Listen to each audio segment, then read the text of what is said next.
Hello students, welcome to EPG Pathshala.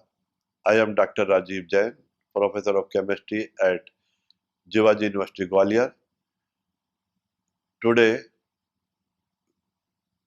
we shall learn Instruments for Analysis Part 1 under the paper Fundamentals of Analytical Chemistry. In today's lecture, learning objectives will be nature of electromagnetic radiation, interaction of electromagnetic radiation with matter, what is phosphorescence, fluorescence, and refractive index. All these things we shall learn in today's lecture. Electromagnetic radiation is a form of radiant energy which exhibits both particle and wave character. When an electromagnetic radiation is passed through a solution, then this it is a form of energy, then this energy may be absorbed by the substance. Some of the energy may be reflected, refracted, or scattered or refracted. So here in this lecture today we shall study how the interaction of matter takes place with the electromagnetic radiation sometime when they are in the particle form or in the wavelength. In the case of particle, we may consider them as photons. How photons interact with the matter. When energy is absorbed, we shall study that there is a reduction in the intensity of the incident light, reduction in the intensity of the electromagnetic radiation, then the phenomenon is called as absorption. And that we study that the substance has absorbed certain amount of energy, and we correlate the absorption energy with the concentration of the given substance. And the law which is on which this correlation is based is called as Beer's law, which we shall discuss in the lecture. What is Beer law, how it is derived, what are the limitations of the Beer law, in what experimental conditions Beer law cannot be applied, limitations of Beer law, all these things we shall study in this lecture. As the name indicates, electromagnetic radiation, it has an electric component and a magnetic component. The two components oscillate in planes perpendicular to each other and perpendicular to the direction of propagation of the radiation. Only the electric component is active in ordinary energy transfer interaction with matter. Therefore, we will consider only the electric component. As you will see from the figure 1, wavelength represented as lambda is the distance between two corresponding points on the wave. Lambda of the wave is a measure of the intensity of the wave, as is clear from the figure 1. Another important characteristic of an electromagnetic wave is its frequency, denoted as nu. The frequency may also be defined as the number of wavelength units in 2.9976 into 10 raised to power 10 centimeter. The wavelength and frequency are related to the velocity of light by the expression given by the equation 1, lambda nu is equal to c upon r, where c is the velocity of light in vacuum and r is the refractive index. The frequency of a given radiation is the same in every medium. Only the velocity and wavelength of the radiation change from medium to medium. Sometimes it is more convenient to use the number of wavelength units in 1 centimeter. This number is called the wave number, nu inverse. Nu inverse is equal to 1 upon lambda. Another important property is particle properties. Interaction of electromagnetic radiation with matter may be discussed by considering light beam as a train of photons.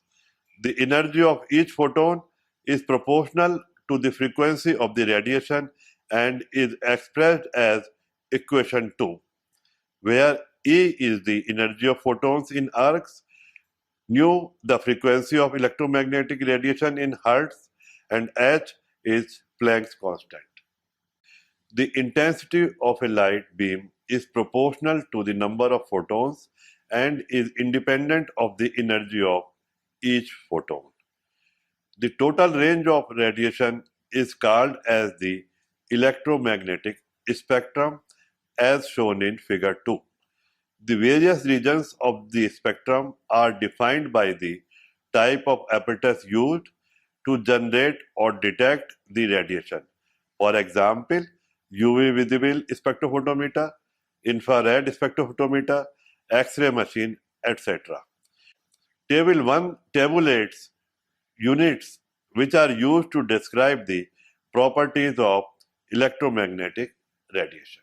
So in the figure, you can very well see electromagnetic spectrum, how electromagnetic spectrum arise, what are the different components, different regions of the electromagnetic spectrum. Different regions, if you see, in the middle of the spectrum is the visible region, and that visible region extends from 400 to 800 nanometer, and the region of Bohr energy to the left of it is ultraviolet region, which extends from 200 to 400 nanometer, and after 800 it is infrared region. Means different regions are there which have been categorized on the basis of energy. Ultraviolet region has high energy, whereas infrared region has low energy radiations. When these radiations of high energy or low energy interacts with the matter, then absorption of energy may take place. Means when we pass this electromagnetic radiation through a substance, a part of it might be absorbed, may be absorbed by the solution or by the matrix.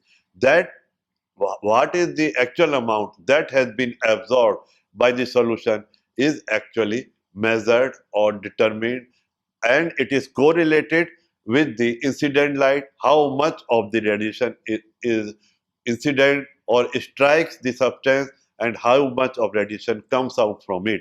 If it is less than that, we call it as a phenomenon of absorption. Absorption is taking place, and according to Beer's law, that absorption, reduction in the light, reduction in the radiation is proportional to the concentration of the substance being analyzed. So by that proportionality, we find out the concentration of unknown substance. But it has the certain limitations also. That limitation, if concentration exceeds, then Beer-Lambert law will not follow, or due to some instrumental error, in some time Beer-Lambert law may not error. And reverse of this absorption means when energy comes out from that material, it is known as emission. That phenomenon is known as emission, and then this emission, when it is in the form of uh, heat, non-radiative processes, or it may be radiative processes, heat may evolve. It is not much use of us. But when the excited electrons return to the ground state in the form of different colors, then we may measure them, and we call the phenomenon as fluorescence and phosphorescence. Interaction of electromagnetic radiation with matter results in the transfer of energy from a beam of radiant energy to the matter and is called as absorption.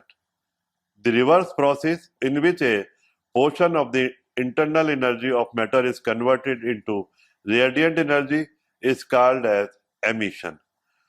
Portion of the radiation which passes into matter, instead of being absorbed, may be scattered or reflected, or may be re-emitted at the same wavelength or different wavelength upon emerging from the sample. Part of the radiations which is neither absorbed nor scattered may undergo changes in orientation or polarization as it passes through the sample. Now I shall discuss one by one different types of interaction with electromagnetic radiations which occurs.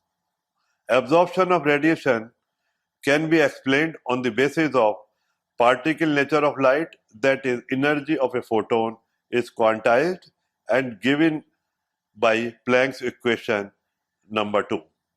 According to quantum theory, there is a collision between a photon and a receptor, which may be an atom, ion, or molecule.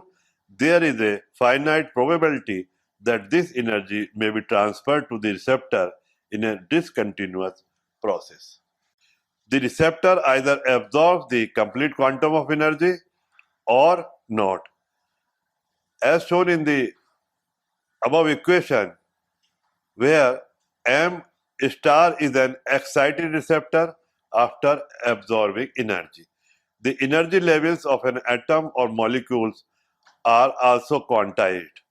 Consider the energy levels for a typical atom shown in figure 3. Monoatomic substances normally exist in the gaseous state, and they are able to absorb radiant energy only through an increase in their electronic energy, that is by promotion of an electron to a higher energy orbital. The vertical lines labeled as delta E1, delta E2, and so on indicate allowed transitions between energy levels. Such transitions can occur only if photons of exactly the same energy are available. Otherwise, no absorption can occur. Energy levels of a typical molecule are shown in figure 4. In case of a molecule, total energy state includes electronic, vibrational, and rotational components, all of which are quantized. For each electronic level, there will be several sub-levels corresponding to vibrational states, and further, vibrational states subdivided into rotational levels by a molecule is far more complex than absorption by individual atoms. A given electronic transition may also involve a vibrational change as well as rotational change, resulting in several photons energies that can be absorbed. For example, in figure 4, E1, E2, and E3 represent electronic transitions involving the same two electronic levels but different vibrational and rotational levels. In summary, we observe which energies the sample can absorb by varying by the wavelength of incident radiation and measuring the decrease in intensity of the transmitted radiation, that is, energy absorbed. A plot of the energy absorbed or of the intensity of the transmitted beam as a function of wavelength or frequency is called an absorption spectrum. An absorption spectrum has been shown in figure 5. Next point in the interaction of electromagnetic radiation with matter which is possible is the emission of radiation. Species which after absorbing energy in excited state can emit photons of characteristic energies by returning to lower energy states or to the ground state. The initial excitation can be produced from various sources such as electric arc or sparks, flames, electron bombardment, X-ray beams, etc. Most of these sources are sufficiently energetic to break chemical bonds, resulting in atomic emission spectra. Such spectra consist of few sharp lines at frequencies characteristic of the element, whereas the emission spectra of solids and liquids appear to be continuous because the individual wavelengths are numerous and closely spaced, that they overlap each other and cannot be resolved with ordinary instruments. Another type of interaction of electromagnetic radiation with matter is luminescence. Luminescence may be of two types, fluorescence and phosphorescence. Energy level diagrams of molecules are more complicated than the schematic figure, and the schematic figure is given in figure 4. A molecule in a singlet state has all its electrons spin paired in the ground state of most molecules in a singlet state. A molecule in a triplet state has 2 electrons for which the spins are unpaired. The triplet state is slightly lower in energy than the corresponding singlet state. An energy diagram showing the various states is given in figure 6. After the absorption of photon, energy of the molecule is raised from its ground state S0 to an excited vibrational level of an excited singlet state nu. The excited molecule may lose this acquired energy through various pathways. In the first possibility, the process might be reversed and a photon emitted of the same energy as that absorbed, as shown by arrow E. This process is called resonance fluorescence and is the basis for a technique known as fluorescence. If the excited molecule is in solution with many close neighbors, it is eminent that it will lose its vibrational excitation energy through collisions and return to the lowest vibrational level of the V state, and this is called as vibrational relaxation and is indicated in the figure as arrow R. There will be excited levels of the next lower singlet state nu that have energies comparable to the lowest S2 state. A transition from S2 to S1 is thus highly favored and is called an internal conversion as represented in the figure by arrow C. The molecule then rapidly loses energy through additional collisions until it reaches the lowest level of the lowest singlet state nu. At this stage, it may simply return to the ground state by further collisions, losing the energy as non-radiated heat as indicated in the figure by arrow H. It may return directly from the V level to the ground state by emitting a photon, and this process is termed as fluorescence indicated by the arrow F in figure 6. The frequency of this fluorescence is lower than the resonance fluorescence. So this is the difference between resonance fluorescence and fluorescence, that the frequency of fluorescence is lower. The duration of the fluorescence is equal to the lifetime of the excited singlet state. So from this figure 6, it is very clear how a molecule by absorbing energy is promoted to the higher energy level, and when it returns to the ground state, it may return to the ground state by non-radiative process, losing energy in the form of heat, or it may return to the ground state by losing energy in the form of different types of colors that give you the phenomenon of fluorescence and phosphorescence. Many organic and inorganic compounds fluoresce in the visible region when they are irradiated with ultraviolet light. A third possibility is that the molecule transfer from the singlet state to the corresponding triplet state, that is S1 to T1, and this phenomenon is known as intersystem crossing, and this is very important phenomenon, how a molecule in a singlet state can transfer to triplet state by intersystem crossing. Otherwise this is a forbidden transfer, and it has been shown by the arrow X. The crossing involves unpairing of 2 electrons and leaves the molecule in an excited vibrational level.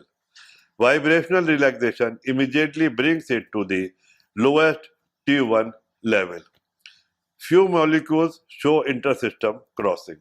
Some substances return from the triplet state to the ground state via photon emission, which is known as phosphorescence. This phenomenon is known as phosphorescence. Besides absorption and emission, There are other interaction phenomena which are useful for identification and structural studies. Refraction is one of these important non-absorptive processes. So we have studied so far absorptive processes and emittive processes, where energy is lost or where energy is absorbed.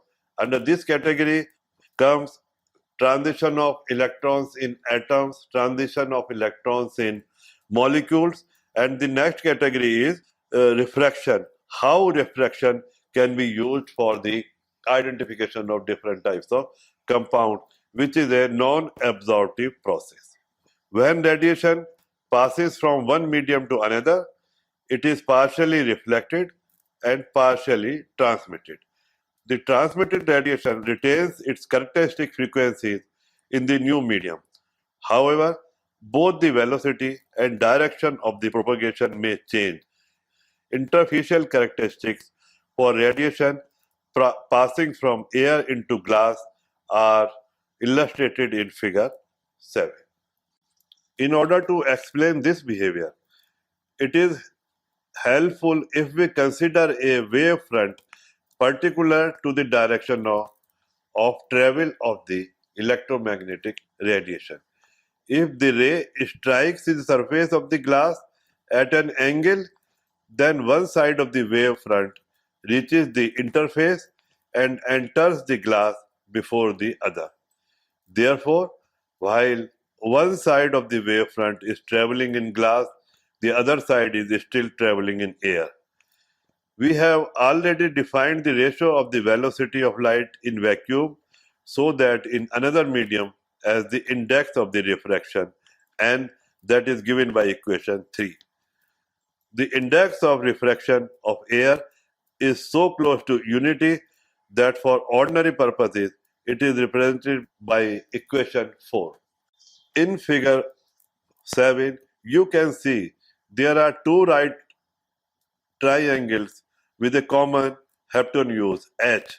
Side A is the distance traveled by one side of the wave front in air, while the other side of the wave front travels a distance b in glass. Both of these distances must be traveled in the same time in order for the oscillations to remain in phase across the wavefront. Therefore, this can be solved and easily compared by equations 5, 6, and 7, where it comes at that theta in glass is equal to sine theta 1 upon sine theta 2. The above treatment holds as well for the transmission of radiation across the interface between any two media. Although two values of theta will appear, we have taken theta air 1 in equation 8. Thus, for after solving the equation, it comes as equation 8, where the subscripts 1 and 2 refer to light going from one medium into another medium. Equation 8 is known as Snell's law. Once the index of refraction of any medium has been determined with respect to vacuum or air, it can be used as a secondary standard to determine indices of refraction of other media. And this refractive indices is a characteristic of each and every solvent or any media. A prism utilizes the variation of refractive index as a function of wavelength to achieve dispersion. Dispersion is described qualitatively as the angular separation of the different wavelengths which make up a beam of radiation. When a beam of radiation passes from air into a denser medium, it will be refracted, that is bent toward the perpendicular, and will undergo an opposite effect if and when it re-emerges into the air. When the two surfaces are parallel, as in a glass plate, the overall effect of the refraction is a small displacement of the beam with no net change in direction or angular deviation. However, the faces of a prism are not parallel and an angular deviation results. These effects can be seen very clearly from figure 8. The angle of incidence to the first surface is represented by I, the angle of refraction at the first surface by R, the angle of incidence to the second surface by I dash, and the angle of refraction by R dash. The angle of deviation which the incident ray has undergone upon passing through the prism is illustrated in figure 8. The angle of refraction and consequently the angle of deviation for any wavelength of radiation is determined by the refractive index of the prism material for that particular wavelength. The variation of refractive index with wavelength is shown for various substances in figure 9. The refractive index decreases at longer wavelengths. Therefore, from the laws of refraction, the angle of deviation is larger at shorter wavelength. The fate of a ray of collimated polychromatic radiation has been depicted in figure 10. The determination of the refractive index involves only the determination of two angles. These angles may be measured quite accurately and thus and may be determined with a high degree of precision. Some instruments allow a precision of 10 parts per million. Very careful control of temperature and wavelength of radiation is extremely important to high precision refractive index measurements. To illustrate the wide applicability of refractive indexes, they are used to confirm the identity of substances, analyze mixtures, estimate molecular weights, molecular sizes and shapes, and to calculate properties such as reflectivity and optical dispersion. Some refractive index values of characteristic materials are presented in table 2.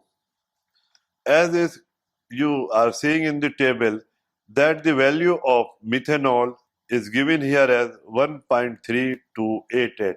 It means that it is a characteristic for methanol. As for water, boiling point is 100 degrees centigrade. If a liquid is having boiling point 100 degrees centigrade, it is assessed, or you can say that this substance may be water because this is a characteristic property. Boiling point is a characteristic property. Similarly, refractive index is a characteristic property of each and every solvent. So it has been given in the tables for methanol, for water, for acetone. If this value is obtained, then you are very near to confirmation that your given substance is close to that. For example, in case of methanol, if value comes out 1.3288, the substance can be identified probably as methanol. So, in today's lecture, I have discussed, I have studied with you how interaction of electromagnetic radiation takes place with the matter, and on interaction what different types of phenomenon occurs. It may be absorption, it may be emission, it may be fluorescence, it may be phosphorescence, it may be refraction, and on that basis we find out refractive index. It may be scattering of light, Rayleigh scattering, different types of spectring, and on these phenomena we have different types of spectroscopic techniques. If scattering is occurring, then we will say that it is Raman effect, Raman spectroscopy. If absorption is occurring, absorption of molecule is taking place, then it is UV visible ultraviolet spectroscopy, IR spectroscopy. If emission is taking place, then it is emission spectroscopy. Things are very interesting, and in analytical chemistry few principles are there, and we are giving different names of the same thing. Interaction of matter is taking place, but you are developing different types of techniques depending upon the requirement of the experiment. what type of requirements are there, what type of matrices is there, what type of experiment is possible on that matrix, what type of energy sources are there with you.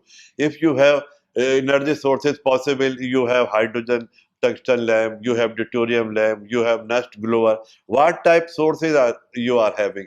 Depending upon that, you develop different types of spectroscopic technique. So it is very interesting that by interaction of electromagnetic radiation with the matter, you are studying it, you are providing energy to, you are perturbing the system, you are exciting the system, and you are observing the results, and after a very keen interpretation, you are giving your results that that substance contains these components, the quality of that substance is this, and quantity of these substances are that. So by a single experiment, you are finding out the quality as well as quantity of your unknown substance.